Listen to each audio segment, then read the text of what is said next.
কেমন লাগছে বলো লায়লা? ভালা বেশ ভালো লাগছে বন্ধু।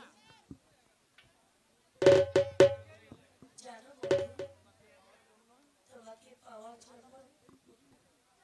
তোমার কথা দাও বন্ধু, তুমি আমাকে দূরে সরে দিও না। না মালা, আমার কাছে যখন তুমি এসেছো আমি তখন তোমাকে কখনো দূরে সরিয়ে দিব না মালা। আমি যে এতদিন শুধু তোমার এই চিন্তায় আমি মগ্ন ছিলাম। স্বামী, স্বামী গো, মালা,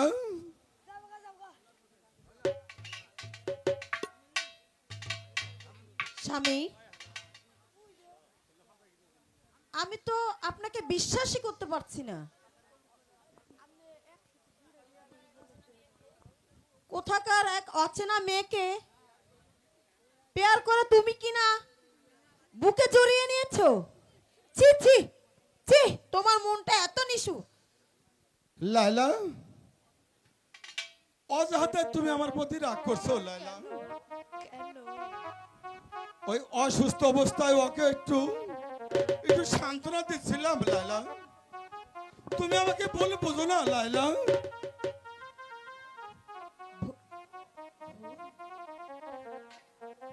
উনি বুঝি তোমার স্বামী? কেন বিশ্বাস হচ্ছে না বুঝি? তোমার স্বামী চিরদিন তোমারই থাকবে বোন। তুমি আমাকে ভুল বুঝো না। তোমার বুক থেকে ওকে আমি কোনোদিন ছিনিয়ে নেব না। শুধু তোমার কাছে আমার একটু, তুমি আমাকে একটু আশ্রয় দাও। আমাকে একটু আশ্রয় দাও। না, অসম্ভব। তোমার ওই মিষ্টি কথায় আমি রাজি নই। তুমি এইখান থেকে দূর হয়ে যাও। বোন, আমি তোমার পায়ে ধরে বলছি, আমাকে অসুস্থ অবস্থায় তুমি আমাকে বাইরে ওই পথে নামিয়ে দিও না। বলছি তো তোমাকে, তুমি এখনই এই মুহূর্তে তুমি আমার বাড়ি থেকে বের হয়ে যাও। লায়লা, এই অসুস্থ মানুষটিকে তুমি লাথি মেরে ফেলে দিলে লায়লা। তোমার কি দয়া ময়া কিছুই নেই? খুব প্রেমের টান দেখছি। ভালাই ভালাই বলছি, তুমি ওই শয়তানকে তাড়িয়ে দাও।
লাইলা।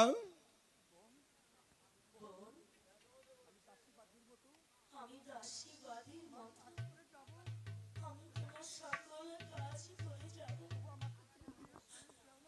তবু তুমি আমাকে বলে শুনে দিও না বোন। বেশ, না আমি তোর কান্না দেখে রাজি হব না।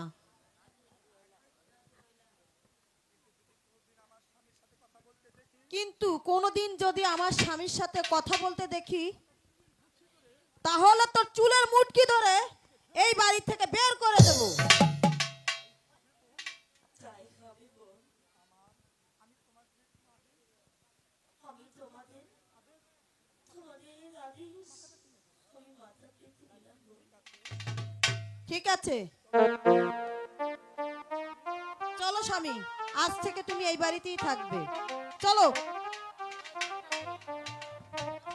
হায় খোদা,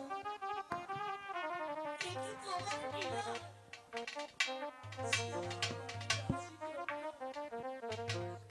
এখনো হয়ে গেলাম দাসী। বলে কি আমার স্বামীর সঙ্গে কথা বলার অধিকার পর্যন্ত থাকবে না। এ জ্বালা, এ জ্বালা আমি কেমন করে সইব?